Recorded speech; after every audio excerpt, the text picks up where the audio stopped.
വൻ പ്രഖ്യാപനം. വിജയുടെ മകൻ സംവിധായകനാകുന്നു. നായകനാകുന്നത് ഹിറ്റ് നടൻ. തമിഴ് നടൻ ദളപതി വിജയുടെ മകൻ ജേസൺ സഞ്ജയും പരിചിതനാണ് ആരാധകർ. ജേസൺ സഞ്ജയ് എന്നായിരിക്കും സിനിമയിലേക്ക് വരിക എന്നതും ആരാധകർക്ക് ആകാംക്ഷയുള്ള കാര്യമാണ്. സംവിധായകനായിട്ടായിരിക്കും ജേസൺ സഞ്ജയ് ഇനി സിനിമയിൽ സജീവമാകുക എന്നതാണ് റിപ്പോർട്ട്. സുന്ദീപ് കിഷൻ നായകനാകുന്ന സിനിമ സംവിധാനം ചെയ്താകും ജേസണിന്റെ അരങ്ങേറ്റമെന്ന് റിപ്പോർട്ടുണ്ട്. രായനിൽ സുന്ദീപ് കിഷനും നിർണായക കഥാപാത്രത്തിൽ ഉണ്ടായിരുന്നു. രായന്റെ വിജയത്താൽ സുന്ദീപ് കിഷന് സിനിമയിൽ മികച്ച അവസരങ്ങൾ ലഭിക്കുന്നുവെന്നാണ് റിപ്പോർട്ട്. സുന്ദീപ് കിഷൻ മജക്ക എന്ന ചിത്രത്തിന്റെ തിരക്കിലാണ് നിലവിൽ. സംവിധാനം ത്രിനന്ദ റാവു ആണ്. ധനുഷാണ് രായനിൽ നായകനായി എത്തിയത്. അടുത്ത കാലത്ത് തമിഴിൽ നിന്നുള്ള സിനിമകൾ പ്രതീക്ഷിച്ചത്ര വിജയം നേടാനാകാതെ തളർന്നപ്പോൾ കളക്ഷനിൽ രായൻ കുതിക്കുന്നതാണ് കാണാനായത്.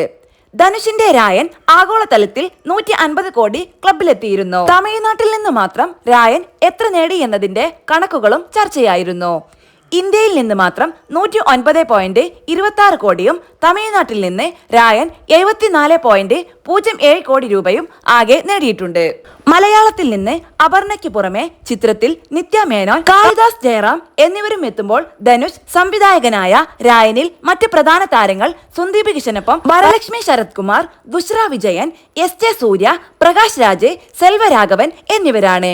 രായനിലെ ധനുഷ് അവതരിപ്പിക്കുന്ന നായക കഥാപാത്രം ഒരു കുക്കാണ് എന്ന റിപ്പോർട്ടുകളും ഉണ്ടായിരുന്നു.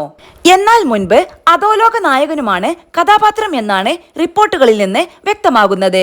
എസ് സൂര്യയാണ് ധനുഷിന്റെ ചിത്രത്തിൽ പ്രതിനായകനായി എത്തുന്നത് എന്നതും ആകർഷണീയമാണ്.